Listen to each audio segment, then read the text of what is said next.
సంపూర్ణంగా విశ్వసించిండ్రు, నమ్మిండ్రు, వారు పాటించిండ్రు. ప్రపంచ దేశాలలో పేరెన్నికగన్న యూనివర్సిటీలలో చదువుకొని వచ్చిన డాక్టర్ బాబాసాహెబ్ అంబేద్కర్ ఆలోచన విధానమే ఈనాడు భారతదేశం యొక్క ఆలోచన. వారి ఆలోచన విధానమే ఈరోజు పల్లె పల్లెల్లో ప్రభుత్వం యొక్క ఆలోచన, ప్రజాపాలన యొక్క విధానము అని చెప్పి నేను వేదిక మీద నుంచి సవినయంగా మీ అందరికీ తెలియజేయదలుచుకున్న మిత్రులారా, ఈనాడు తెలంగాణ రాష్ట్రం రావడానికి ప్రధానమైన కారణం డాక్టర్ బాబాసాహెబ్ అంబేద్కర్ గారు రాజ్యాంగంలో పెట్టిన ఆర్టికల్ 3 ద్వారానే శ్రీమతి సోనియా గాంధీ గారు సాహసోపేతమైన నిర్ణయం తీసుకొని మన తెలంగాణ రాష్ట్రాన్ని ఏర్పాటు చేయడం జరిగింది.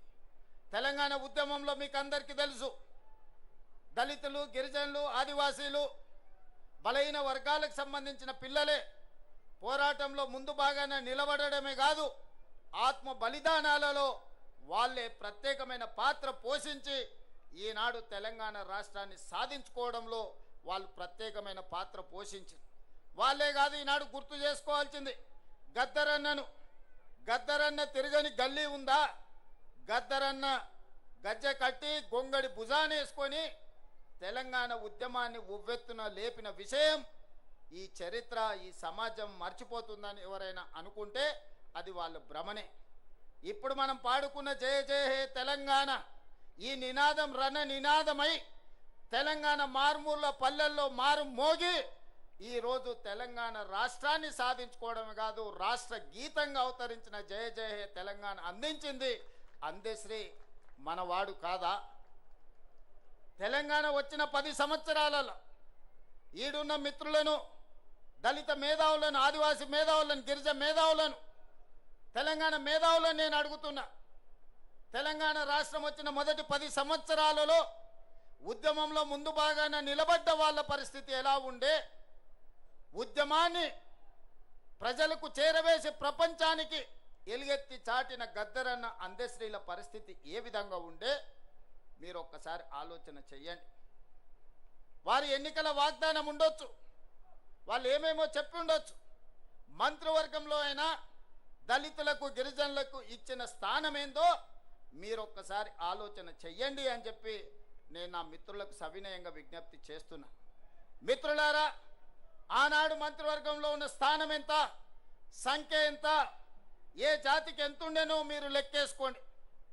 ఈనాడు ఈ దళితులకు, గిరిజనులకు ఈరోజు మంత్రివర్గంలో ఉన్న లెక్కెంతనో మీరే లెక్కించి నాకు చెప్పండి.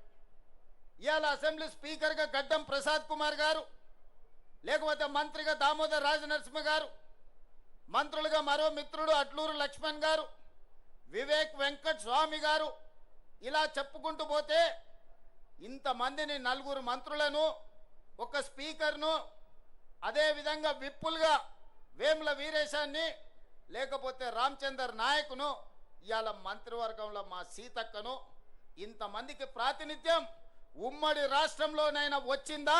మీరు ఒక్కసారి ఆలోచన చెయ్యండి. ఇవాళ మిత్రులారా, బట్టి విక్రమార్క గారు మా మిత్రుడు, ఉప ముఖ్యమంత్రిగా సమర్థవంతంగా ఈనాడు పని చేస్తున్నాడు.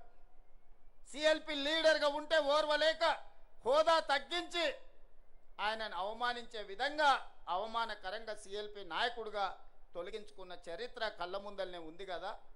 వారు బడ్జెట్ పెడితే ఆ బడ్జెట్ను అవమానించే విధంగా ఇవాళ మాట్లాడుతున్న వాళ్ళని చూస్తున్నాం కదా. అంటే ఒక దళిత బిడ్డ ఆర్థిక మంత్రిగా ఉండకూడదా? ఒక దళిత బిడ్డ వైద్య ఆరోగ్య శాఖ మంత్రిగా ఉండకూడదా? ఒక దళిత బిడ్డ విద్యుత్ శాఖ మంత్రిగా ఉండకూడదా? మీరు ఒకసారి ఆలోచన చేయండి. ఒక దళిత బిడ్డ స్పీకర్గా వేదిక మీద కూర్చోవద్దా? ఆయనను అధ్యక్ష అని పిలవాల్సి వస్తుందని కొంతమంది సభకే రావడం లేదంటే ఈ దళితుల పట్ల వాళ్ళకు ఉన్న గౌరవం ఏ పాటిదో మీరు ఒక్కసారి ఆలోచన చెయ్యండి. అందుకే వాళ్ళను మోసం చేసిన ఏ జాతి అయితే అవమానానికి గురైందో ఆ జాతే సభాధ్యక్షుడు హోదాలో కూర్చుంటే ద్రోహం చేసిన వాడు మాట్లాడాలన్నా అధ్యక్ష నాకు మైక్ ఇవ్వాలి అని అడుక్కునే పరిస్థితి ఈరోజు తెలంగాణ రాష్ట్రంలో ప్రజా ప్రభుత్వం కల్పించిందన్న విషయం ఈరోజు మా మిత్రులకు గుర్తు చేయదలుచుకున్నా. చాలామంది మా పిల్లలు ఉన్నారు ఇక్కడ, ఉస్మానియా యూనివర్సిటీ 110 సంవత్సరాల చరిత్ర ఉన్న ఉస్మానియా యూనివర్సిటీకి ఏ ఒక్క రోజైనా మీ జాతివాడు 110 ఏళ్ల వైస్ ఛాన్సలర్ అయ్యిందా? మీరు ఒకసారి చెప్పండి. ఇవాళ ఉస్మానియా యూనివర్సిటీ వైస్ ఛాన్సలర్ ఎవరు? అంబేద్కర్ యూనివర్సిటీ వైస్ ఛాన్సలర్ ఎవరు? ఈరోజు ఎలక్షన్ కమిషన్కు ఎవరున్నారో మీరు ఒక్కసారి ఆలోచన చేయండి. ఈ విధంగా చెప్పుకుంటూ వెళ్తే పబ్లిక్ సర్వీస్ కమిషన్ కావచ్చు, జిల్లాల కలెక్టర్లు కావచ్చు, లేకపోతే ఎడ్యుకేషన్ డిపార్ట్మెంట్ ప్రిన్సిపల్ సెక్రటరీ కావచ్చు, ఇరిగేషన్ డిపార్ట్మెంట్ ప్రిన్సిపల్ సెక్రటరీలు కావచ్చు, ఇట్లా నేను అన్ని చదివి వినిపించగలను. ఇదంతా ఎలా సాధ్యమైందయా అంటే మీరందరు కష్టపడి, మీరందరు కొట్లాడి, మీరందరూ నిలబడి 2023 డిసెంబర్లో ప్రజాప్రభుత్వాన్ని మీరు తెచ్చుకున్నారు కాబట్టి ఇవన్నీ సాధ్యమైనవి. ఈనాడు వీళ్ళందరి కలలు నెరవేర్చడానికి సంపూర్ణంగా ప్రయత్నం చేస్తున్నాం. 10 ఏళ్ళు ప్రభుత్వ హాస్టళ్లలో చదువుకునేది ఎవరు? ఎస్సీ, ఎస్టీ, బీసీ మైనారిటీల పిల్లలు. ఎన్నడన్నా డైట్ ఛార్జెస్ పెంచినరా 10 ఏళ్ళల్లో? కాస్మెటిక్ ఛార్జెస్ ఆడపిల్లలకు తల్లిదండ్రుల దగ్గర నగదు లేదు. ఆడపిల్లలకు కనీసం కొడుకోవడానికి సబ్బు బిల్లకు పైసలు ఇయ్యలే ఆ ప్రభుత్వం.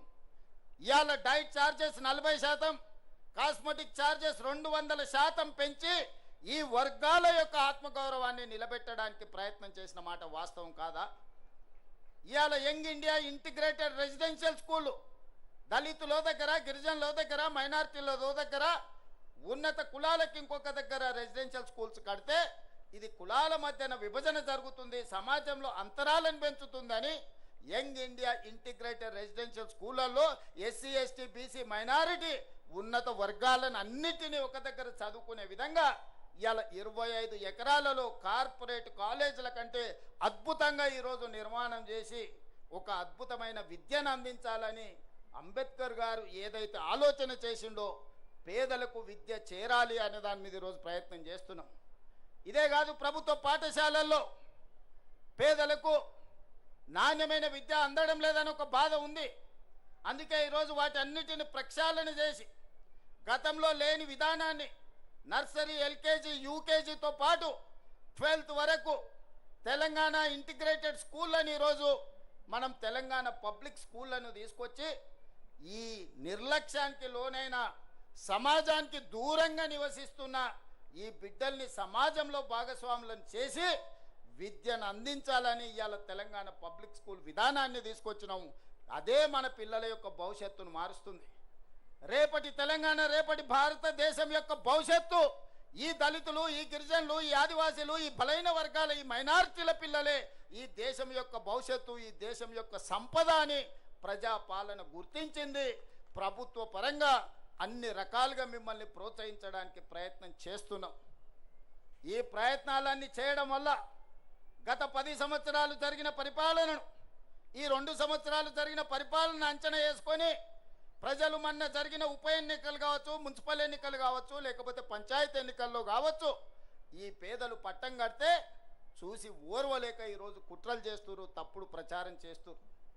ఇవాళ 4.5 లక్షల ఇందిరమ్మ ఇండ్లు ఇచ్చినాం.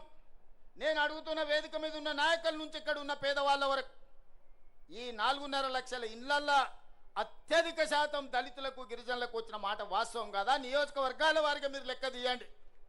ఆనాడు డబుల్ బెడ్రూమ్ ఇండ్లు అని చెప్పిండు, ఎంతమందికి వచ్చినాయో మీరే లెక్క చూసుకోండి. నేను చెప్పదలుచుకోలేదు, మీరే ఆలోచన చేయండి. ఈనాడు ఇందిరమ్మ ఇండ్లైనా, లేకపోతే ఈనాడు ప్రభుత్వం అమలు చేస్తున్న విద్యా విధానమైనా అంతెందుకు